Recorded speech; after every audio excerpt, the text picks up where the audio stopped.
The term WACO stands for the Weaver Aircraft Company, which from 1919 to 1947 built 62 different models of planes, which meant it had more registered planes than any other manufacturing company at the time. WACO was named after Buck Weaver, who as a civilian trained military pilots in Texas in World War I. After the war, he became a barnstormer. In that association, he met two men named Clayton Bruckner and Sam Junkin at one of the events. Only one of the three people was really earning any money, and that was the pilot, Buck Weaver.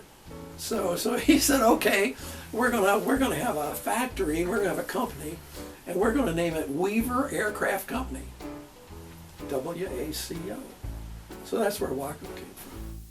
Clayton and Sam had been friends growing up in Michigan and had worked at the Curtiss Aircraft Factory during World War I. After the war, they had lost their jobs at Curtiss as the production of the JN-4 aircraft had stopped. As they were traveling across Ohio, they stopped again with Buck in Lorain. With their combined knowledge, the three men decided that they could start their own aircraft company. This was when WACO began in 1919. Buck and Sam and Clayton had somehow met each other at Curtiss. But anyway, there was a little town there that they were driving through, and they saw a sign, and the sign said, airplane rides, Buck Weaver, pilot.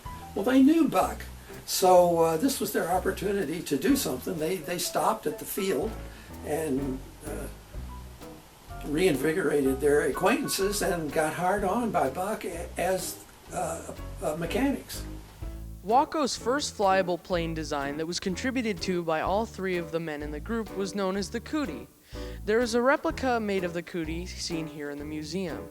After the Cootie, there were many revised designs of different WACO planes.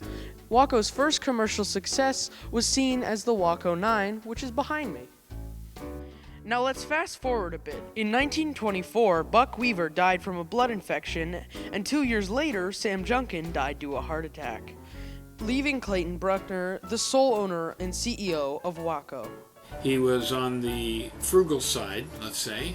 He was very, very interested in getting the cost down of the airplane. He wanted the airplane to be kind of like Henry Ford's car, so that it was available to everyone in price. Bruckner was known for his entrepreneurship, but also for being opinionated and very frugal. The strange vehicle below me is known as the Bruckmobile. It was built because he refused to buy a car to transport him from his factory to his home. He made this car using airplane tires, a motorcycle engine, a WACO cabin model yoke, an old buggy frame, and a seat from an open cockpit plane. I went in the Navy at 17.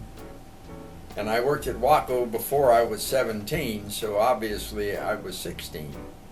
Now I don't remember whether I lied about my age or maybe it was during the war, so they took on 16 years. And my job at that time was to grind the ends of the wings. They came with a bow on them. The wingtip was rounded.